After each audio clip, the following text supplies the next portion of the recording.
Fearless Grandma's home full of exotic pets is turning people's heads.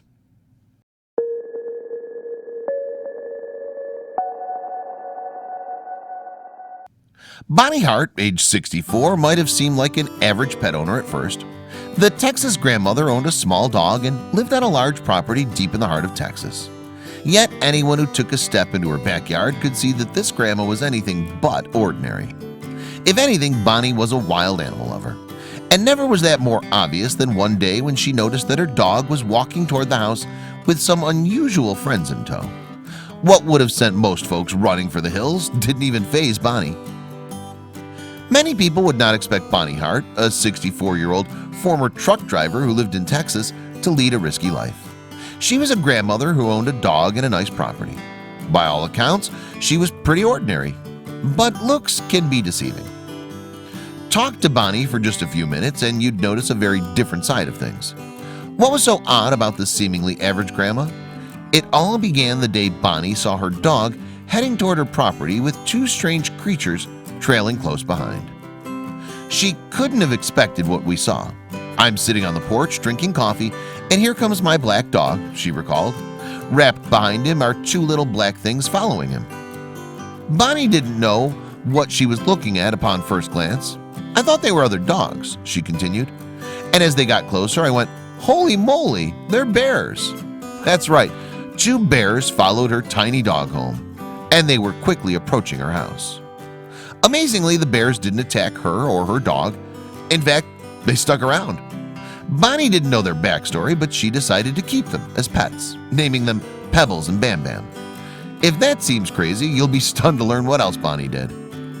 Bonnie was also the proud owner of Anushka, a beautiful white tiger. She housed the big cat in a pen in her backyard ever since she was first gifted the tiger as a cub. Just looking at the two of them together would be enough to make your jaw drop. Soon enough, Pebbles, Bam Bam, and Anushka were fully grown, and Bonnie since settled into her life as their permanent caretaker. Yet, as with most exotic pet owners, there was a great deal of risk involved. It didn't scare Bonnie. She took her responsibility seriously. Bonnie clearly loved and felt comfortable around her unusual pets, but that didn't mean she wasn't aware of the risks. "I have tranquilizer guns so we can tranquilize them if we have to," she admitted. Still, Bonnie didn't think it was likely that she'd have to take those measures anytime soon. "Nobody's going to be hurt, not unless you just climb into the pen and be stupid," she insisted. She wasn't shy about detailing her relationship with each of her animals. "Pebbles can get a little cantankerous at times, and she's slapped me with her claws. She's bit at me a couple times, but nothing like attacked me." Bonnie knew that things could get out of hand if she wasn't on her guard, which made her next actions more shocking. Despite the dangers, Bonnie actually allowed her own grandchildren to play with her pets. The kids agreed that it was risky. "I think it's a little bit crazy that she likes having tigers and bears," one of her granddaughters, Clara, admitted. Another granddaughter, Rayanne, felt a bit differently. "I think it's really cool. I mean, it's definitely a different experience," she said. "Bears are my favorite animals, like overall." Not many grandmas would let their family get in a cage with one, of course. Interestingly, the grandkids' relationship with the bears was not the same as the one they had with Anushka. "I don't go in the tiger pen," Rayanne admitted, "because, you know, it's a tiger." Bonnie's family members weren't the only ones who enjoyed her animals. Some people liked to visit them on a regular basis. "My neighbors, they love it," Bonnie said, adding that they even brought their families along sometimes.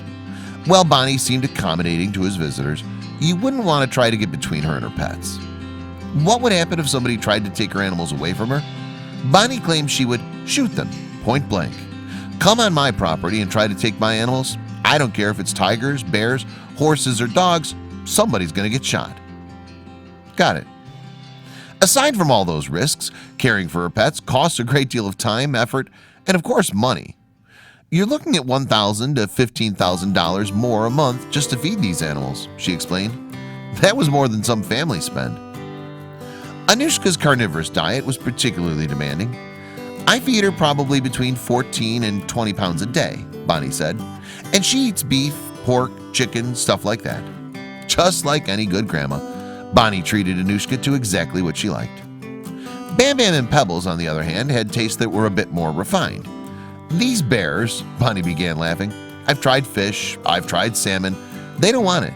They want their berries, their watermelons, their cantaloupes, their candy. They were predators, but that didn't mean they didn't have a sweet tooth. They love cookies, marshmallows, and anything that's sweet, and they'll almost mug you for honey, Bonnie said. Bonnie might have seemed, as her granddaughter Clara put it, crazy for keeping bears and a white tiger in her backyard. Still, when she interacted with them, her actions clearly came from a place of love. Bonnie might have lived an unusual life, but she seemed happy and confident. It just goes to show that anyone can defy your expectations.